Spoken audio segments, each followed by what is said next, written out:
So hello everyone, welcome to the global affairs. আপনি যদি recently Jio পলিটিক্সের ঘটনাগুলো খেয়াল করেন, মানে আপনার যদি জিও পলিটিক্সে ইন্টারেস্ট থাকে, তাহলে আজকে আপনি টপিকটা ভালো করে বুঝতে পারবেন। আর আমি চেষ্টা করব ঠিকভাবে আপনাকে বোঝানোর জন্য যে এক্স্যাক্টলি রিসেন্টলি ইন্ডিয়ার জন্য কি কি ঘটতে চলেছে। রিসেন্টলি জিও পলিটিক্সে ভীষণ ইম্পর্টেন্ট ডেভেলপমেন্ট হয়েছে, যেটা ভারতের জন্য ভীষণ বড় একটা অ্যাচিভমেন্ট। নাম্বার ওয়ান, দেখুন ইন্টারন্যাশনাল রিলেশনে বা জিও পলিটিক্স এগুলো সমস্ত কিছু ডিপেন্ড করে ন্যাশনাল ইন্টারেস্টের উপরে। নিজের নিজের দেশের ইন্টারেস্টের উপরে ডিপেন্ড করবে একটা দেশ আরেকটা দেশের সাথে কেমন সম্পর্ক রাখবে। ইন্টারন্যাশনাল রিলেশনে কেউ কারো পার্মানেন্ট বন্ধু নয় এবং কেউ কারো পার্মানেন্ট শত্রু নয়। এগুলো আমি কেন বলছি সেগুলো আপনি ভিডিওতে কিছুক্ষণের মধ্যেই বুঝে যাবেন। আপনি যদি ইন্টারন্যাশনাল রিলেশনটা খেয়াল করেন তাহলে দেখবেন একদিকে ইন্ডিয়া রাশিয়ার সাথে সম্পর্ক অনেক ভালো, অপরদিকে চায়নার সাথে পাকিস্তানের সম্পর্ক ভালো এবং ইউএসএ যেখানে ফায়দা দেখে ওইখানে টপকে পড়ে। এবং রিসেন্টলি আমি যে একটা ভিডিও বানিয়েছিলাম সেখানে আমি বলেছিলাম যে যখন Indian prime minister Narendra Modi চায়নাতে যাবে তখন চায়নার প্রেসিডেন্ট ইন্ডিয়ান প্রাইম মিনিস্টারকে এমন ভাবে ওয়েলকাম করবে যেটা এর আগে অন্য কোনো লিডারের জন্য ওয়ার্ল্ডে কোথাও করা হয়নি। এগুলো আমি কেন বলছি, এগুলো সমস্ত জিনিস আপনি ক্লিয়ার হয়ে যাবে, জাস্ট আপনি একটু মন দিয়ে শুনুন। এই কাহিনী স্টার্ট হয় অনেকদিন আগে থেকে, যখন পাকিস্তান ইন্ডিয়ার উপরে পেহেলগাম টেররিস্ট অ্যাটাক করে এবং এই টেররিস্ট অ্যাটাকের পর টিআরএফ, পাকিস্তান স্পন্সার্ড টিআরএফ সংগঠন রয়েছে, সে রেসপন্সিবল নেয় যে ইন্ডিয়াতে পেহেলগাম টেররিস্ট ওরাই করেছে, যার ফলে ইন্ডিয়া খুব রেগে যায় এবং পাকিস্তানকে তার শাস্তি দেওয়ার জন্য রেডি হয়ে যায়। ইন্ডিয়ার তরফ থেকে অপারেশন সিন্দুর লঞ্চ করা হয় এবং যেটা অনগোয়িং আছে।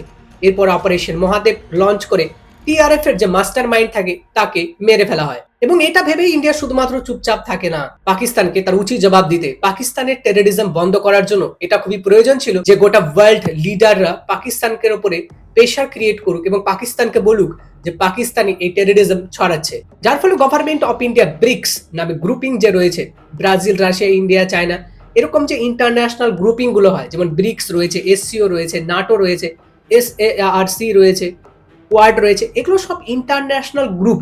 এখানে লিডার্সরা মিলে এই গ্রুপিংস গুলো তৈরি করেছে, এই কান্ট্রিজ গুলো মিলে একটা সংগঠন তৈরি করেছে ইন্টারন্যাশনাল রিলেশনটাকে ভালো রাখার জন্য, একটা দেশ আরেকটা দেশকে সাপোর্ট করার জন্য। ফর এক্সাম্পল, ব্রিক্স সাপোর্ট করে যে হ্যাঁ পাকিস্তানি এই টেররিজম ছড়ানোর জন্য রেসপন্সিবল, কিন্তু গভর্নমেন্ট অফ ইন্ডিয়ার তরফ থেকে আমাদের external affairs minister doctor S Jaishankar যখন এসসিও কে মানে সাংহাই কোঅপারেশন অর্গানাইজেশনকে বলতে বলে যে এই পাকিস্তানি পেহেলগাম টেররিস্ট ছড়িয়েছে, এটা আপনারা বলুন, তো এসসিও মানা করে দেয় এবং তার ফলে নিউজ আর্টিকেল বেরিয়ে আসে যে প্রাইম মিনিস্টার অফ ইন্ডিয়া হয়তো চায়নাতে যে এবছর সাংহাই কোঅপারেশন অর্গানাইজেশনের মিটিং আছে সেটাতে যাবে না। কিন্তু রিসেন্টলি কিছু ইন্টারন্যাশনাল ডেভেলপমেন্ট ঘটে যার ফলে এটা বোঝা যায় এবং ভিডিওতে আমি বলেওছিলাম যে প্রাইম মিনিস্টার অফ ইন্ডিয়া চায়নাতে যাবে এবং এসসিওর মিটিং পার্টিসিপেট করবে এবং যখন prime minister of India Shri মোদিজি উনি পৌঁছাবেন, ওনাকে এমন ভাবে ওয়েলকাম করা হবে যেটা অন্য কোনো লিডারের জন্য করা হয় না। কেন? এরপরে কি এমন ঘটলো যে চায়না রাজি ছিল না ইন্ডিয়ার পাকিস্তানকে বলতে যে পাকিস্তানি টেররিজম ছড়াচ্ছে, সে হঠাৎ করে কেন বলতে শুরু করেছে? মাঝখানে চলে আসে United states of America. US এর কন্টিনিউয়াসলি ইন্ডিয়ার উপরে প্রেশার ক্রিয়েট করা, ইন্ডিয়ার উপরে ট্যারিফ লাগানো থেকে শুরু করে এবং পাকিস্তানকে হাতিয়ার দিয়ে সুবিধা দেওয়ার জন্য এবং ইন্ডিয়াকে রাশিয়া থেকে তেল কিনতে মানা করে দেওয়ার পর থেকে ইন্ডিয়াতে যাতে ইউএস এর কোনো কোম্পানি ইন্ডিয়াতে এসে ম্যানুফ্যাকচার না করে, এরকম সমস্ত রেস্ট্রিকশন লাগিয়ে দেয়, যার ফলে এটা প্রয়োজন হয়ে যায় গভর্নমেন্ট অফ ইন্ডিয়ার জন্য চায়নার সাথে আমাদের সম্পর্ক যাতে ভালো করার। এবং এই মতো অবস্থায় গভর্নমেন্ট অফ ইন্ডিয়া এত বছর ধরে চাইনিজদের ইন্ডিয়াতে আসার জন্য ভিসা অ্যালাউ ছিল না, সেটা ওপেন করে দেয় এবং ওপেন করে দেওয়ার সাথে সাথে চাইনিজ প্রেসিডেন্ট শি জিনপিং ইন্ডিয়াকে ইনভাইট করে এসসিওর মিটিং এ পার্টিসিপেট করার জন্য। And recently prime minister of India Shri Narendra Modiji উনি জাপানে ট্রিপ কমপ্লিট করে ভিজিট করেছেন চায়না। আপনি ভিডিওতে দেখুন যে চায়নাতে গোটা বিশ্বের সবচেয়ে লার্জেস্ট ডেমোক্রেসির লিডারকে কেমন ভাবে ওয়েলকাম করানো হচ্ছে। এবং প্লিজ এরকম ভাববে না যে আমি কোনো পলিটিক্যালস ভিডিও বানাচ্ছি, ইটস এডুকেশনাল ভিডিও, আমি কোনো পলিটিক্যাল ভিডিওস বানাচ্ছি না, মানে বিজেপির সাপোর্টার, টিএমসির সাপোর্টার, এরকম করে প্লিজ ভিডিওটা দেখবেন না, ইটস মাই হাম্বল রিকোয়েস্ট। তো দেখুন যে মোদিজিকে কিভাবে ওয়েলকাম করানো হচ্ছে এবং এই ওয়েলকামটা দেখে পাকিস্তানের হাল খারাপ হয়ে যায়। পাকিস্তান বলে যে প্লিজ চায়না, এতদিন আমাদেরকে এত ভালোভাবে দেখলে হঠাৎ করে আমাদেরকে সাইড লাইন করে দিও না, আমাকে ফ্রেন্ড জোন করে দিও না। তো পাকিস্তানকে ওয়েলকাম জানিয়েছে। তো দেখুন পাকিস্তানকে কেমন করে ওয়েলকাম জানিয়েছে, জাস্ট নর্মালি যেমন অফিসিয়াল হাত হ্যান্ডশেক করে ওয়েলকাম। কিন্তু আপনি যদি ফরেন মিডিয়াস দেখেন, ফরেন মিডিয়া কি লিখছে সেটা দেখুন।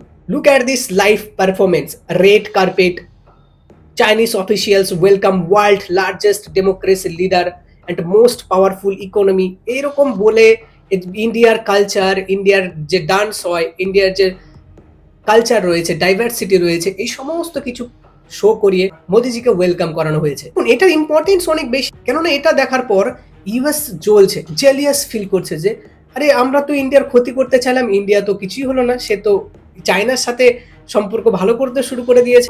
এবং চাইনিজ অফিসিয়াল বলে যে এশিয়ার মধ্যে চায়না এবং ইন্ডিয়া হচ্ছে টুইন ইঞ্জিন এশিয়া এবং ওয়ার্ল্ডের ইকোনমিক গ্রোথ করতে। আর রিসেন্টলি আর্টিকেলে জানেন যে ইন্ডিয়া 7.8% হারে আমাদের জিডিপি গ্রোথ হচ্ছে, এবং গোটা ওয়ার্ল্ডে যদি আমাদের স্থান টপ মোস্টে নিয়ে আসতে হয় তাহলে ইকোনমি ভীষণ স্ট্রং থাকা প্রয়োজন, because economy is the mother of cruelty. যে কোনো দেশের পলিটি যদি স্ট্রং থাকতে হয়, সেই দেশের ইকোনমি স্ট্রং থাকাটা সব থেকে বেশি প্রয়োজন। আপনার কি ওপিনিয়ন যে ইন্ডিয়ান প্রাইম মিনিস্টার চায়নাতে ভিজিট করে এর ফলে পজিটিভ জিনিসপত্র উঠে আসবে, না এর ফলে কোনো নেগেটিভ জিনিসপত্র উঠে আসবে? আপনার ওপিনিয়ন অবশ্যই কমেন্ট সেকশনে জানাতে পারেন।